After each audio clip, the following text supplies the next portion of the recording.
Hi everyone, good morning, good afternoon, good evening. Whenever you're watching this video, I am Jitendra Bhavsar here from CAREERDON once again. I am sure by this time you must have watched our videos on the About Us page, home page, writing page, LinkedIn, professional resume writing, cover letter. And I recommend you to watch these videos before you watch this video because that's where you will get the complete background and you can maintain the flow.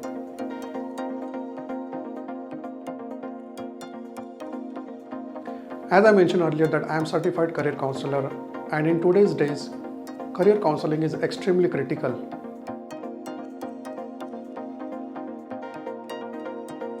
Today, every YouTuber, every LinkedIn and Instagram influencer who has no qualification at all is telling you what you should do. As we know that recently Government of India took a very bold step in terms of financial market, that only certified financial analyst can give financial tips or share market tips.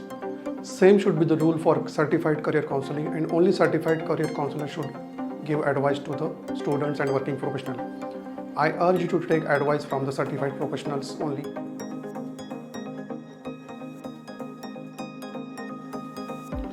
So as we know that engineering and medical is one of the topmost preferred professions. It's not only in India but it's also in United States and across the globe.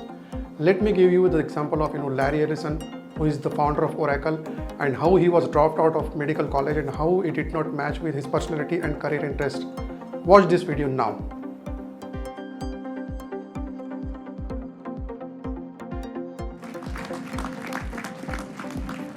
Good morning, class of 2016.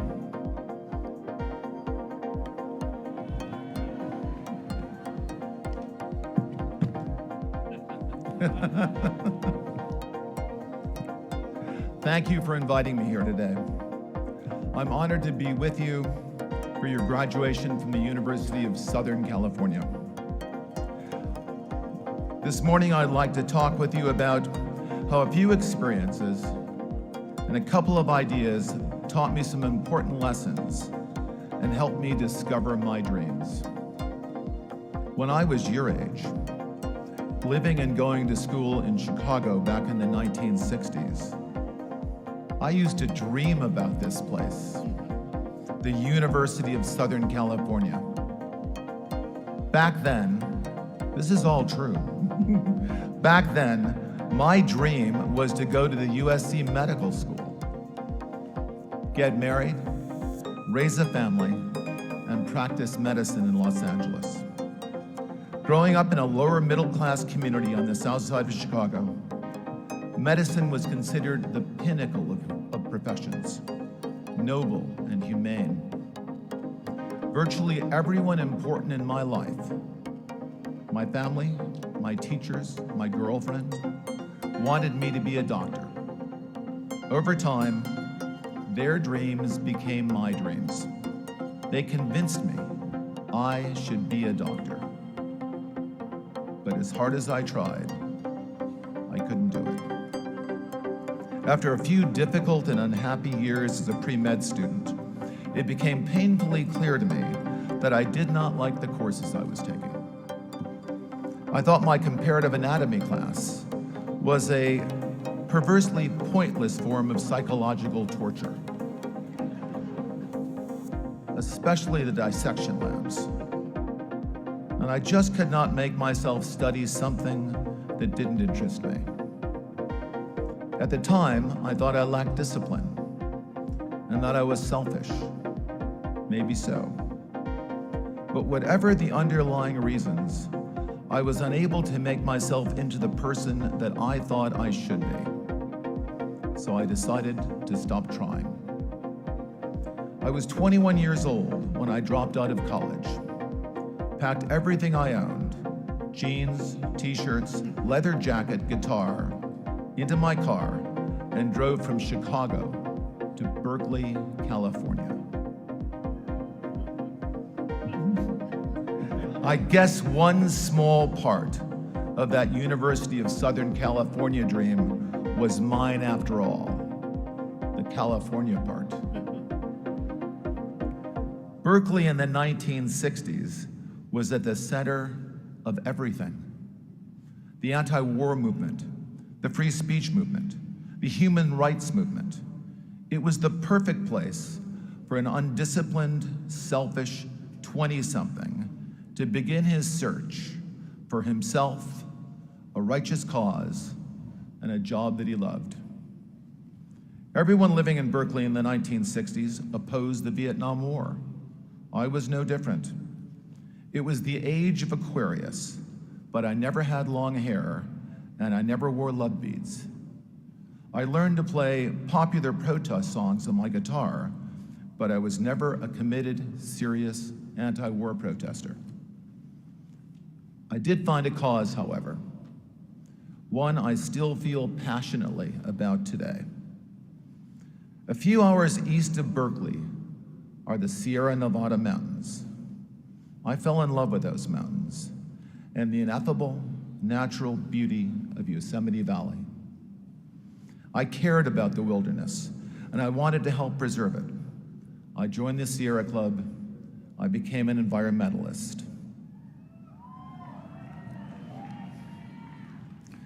During my California springs and summers, I spent most of my days in the high Sierras in Yosemite Valley, working as a river guide and a rock climbing instructor. I loved those jobs, but unfortunately, they didn't pay that well. So I also got a job working a couple of days a week as a computer programmer back in Berkeley. I had learned to program in college. I didn't love programming, but it was fun and I was good at it. And computer programming gave me the same kind of satisfaction as solving math problems and playing chess, both things I enjoyed before I became a confused teenager. At this point in my life, I thought I was making real progress on my journey of self-discovery. I had found a cause. I had a couple of jobs that I loved, and one that was fun and paid the bills. I was pretty happy with my life. My wife was not. What she saw was a college dropout who spent too much time in the mountains doing foolish things. She wanted me to work full-time as a computer programmer or go back to college and finish my degree. We compromised, sort of. I started taking classes at UC Berkeley. I took several classes, but the only one I can remember was a sailing class taught at Berkeley Marina. Once again, I fell in love and began a lifelong affair with the limitless, omnipotent Pacific Ocean. When my class was over, I wanted to buy a sailboat. My wife said this was the single stupidest idea she had ever heard in her entire life. She accused me of being irresponsible, and she told me I lacked ambition. She kicked me out, and then she divorced me. This was a pivotal moment in my life. I'm sure you have watched this video and you got the complete clarity, and this is how most of us live reactive life rather than proactive life. Now I want to showcase the second case study on one of the Bollywood movie called Zuban, where the actor wanted and dreamt of having swanky offices, big cars, big positions. Watch this video now.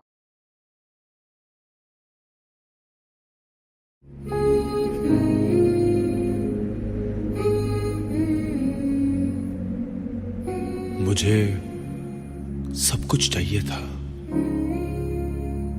कुछ बनना था किसी की तरह, जीना था किसी की तरह।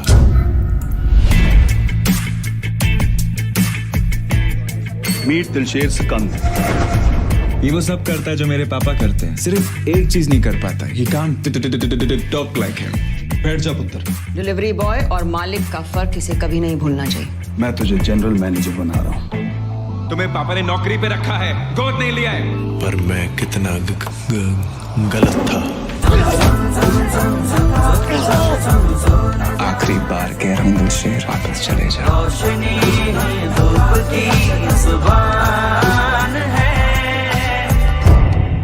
भाग रहा था मैं खुद से।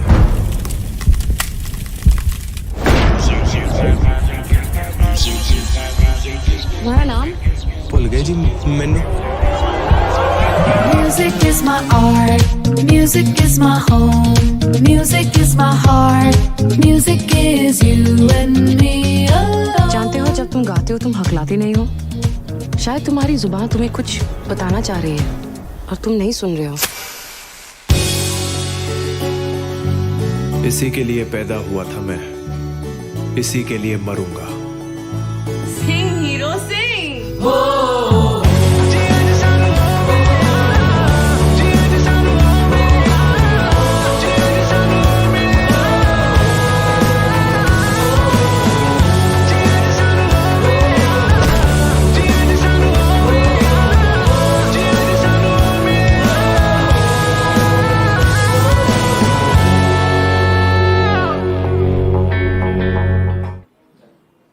I'm sure by this time you have watched this video of Zuban and the actor Vicky Kaushal, or his name is Dilsher in the movie.